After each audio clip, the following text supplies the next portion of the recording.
Sa iba pa balita, dinampot ng mga tauhan ng NBI ang isang Chinese national na ilang araw nang napansin tila nagmamanman at nag-iikot sa mga lugar na nasa paligid ng tanggapan ng Commission on Elections sa Maynila. Ayon po sa NBI, nakita sa sasakyan nito ang mga kagamitan na kinabibilangan ng tinatawag na International Mobile Subscriber Identity o IMSI Catcher na nakakasagap ng mga impormasyon o datos sa loob ng 500 metro hanggang 3 kilometro.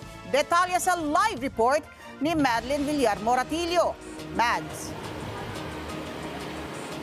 Yes, Ali, sa gitna nga ng issue ng tangka o ng pagkaialam ng China sa halalan sa Pilipinas.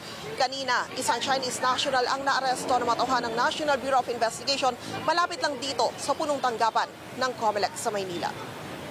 Arestado ng mga tauhan ng National Bureau of Investigation ang isang Chinese national malapit sa tanggapan ng Commission on Elections sa Intramuros, Maynila.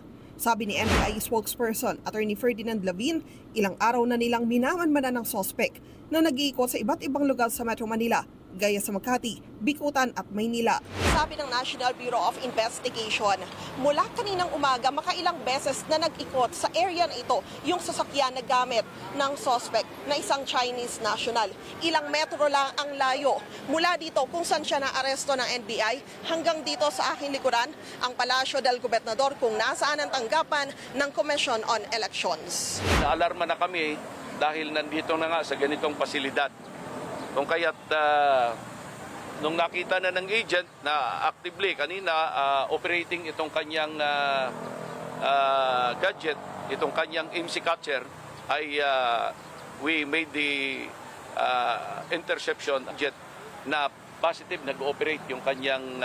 Sa loob ng sasakyan ng suspect, may mga equipment na nakita ang mga operatiba ng NBI, kabilang ang International Mobile Subscriber Identity o IMSI Catcher. Ito ay kaya magkuha ng mga text messages. Makukuha nito yung ating IMSI, yung International Subscribers Module Identification. At kaya nitong i-imbak at kaya nitong i-transmit. Although nasa cloud ito, delikado ito, mapanganib ito sa ating national security. Kayaan niya nitong makasagap ng mga impormasyon o datos sa loob ng 500 metro hanggang 3 kilometro. Nangangamba ang NBI dahil malapit ang eleksyon. Matatanda ang una nang napaulap na nagtatangka umanong China na makialam sa nalalapit na halalan sa bansa. Ang hinahanap namin na yan ang umiikot, mga MC catcher na ganyan, umiikot sa mga government facilities natin. O COMELEC ang iniikutan na nila ngayon. Remember na fast approaching ang ating eleksyon. Hindi natin alam kung ano pakay nila. Kaya, ayan, mabuting. Finally, itong MC catcher na ito, nakakasagap at nakakabato ng mga messages, datas, no?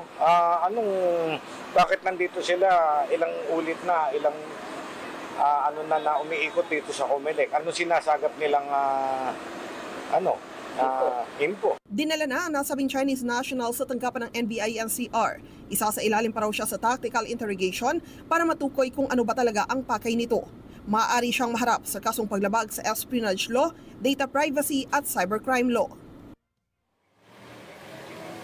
Pagtiyak naman ni COMELEC Chairman George Garcia, walang dapat na ipangamba ang publiko dahil wala namang mahalagang datos ang narito sa COMELEC main office. Pagkatapos ng impormasyon na meron nga nahuli na Chinese national malapit sa kanilang punong tanggapan ay nagsagawa rin sila ng data test at wala naman daw na kompromisong anumang sistema ng COMELEC. Balik sa inyo dyan, Ali. Mads, bukod sa pagkakakilanlan na ito ay si Tak Hoi Lao na holder ng isang Macau passport, may iba pa bang detalye tungkol sa Chinese national na ito? Hindi nagbigay ng iba pang detalye yung NBI, Ali, dahil magsasagwa pa raw sila ng iba pang impormasyon. Kanina kasi nung pinipilit sana natin na makausap itong Chinese national, ang sinasabi lang niya ay hindi kasi siya marunong na mag-English at hindi rin siya marunong magsalita ng Filipino. At buti na lang merong translator. Ang ikinigiit niya, siya daw ay isang turista. Kaya lang sabi ng NBI, kahit naigiit mo pa na ikaw ay turista, kung may mga ganitong klase na equipment yung natagpuan sa sinasakyan mo, ikaw ay dapat na managot sa batas. At wala ring impormasyon tungkol dun sa sasakyan na kung saan nakalagay itong MC Catcher. Pribadong sasakyan yung kinalulunanan ng suspect kanina.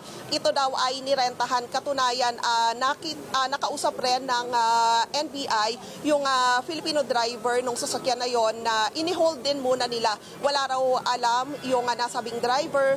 Ang sinasabi lang, meron daw naging Chinese national na naging pasahero din siya bago pa itong Chinese national na ito na naaresto. Kung kaya't magsasagawa pa raw ng malalimang investigasyon yung NBI patungkol dito. Okay, maraming salamat. Marilyn Villar Moratillo nag-uulat live mula sa COMELEC.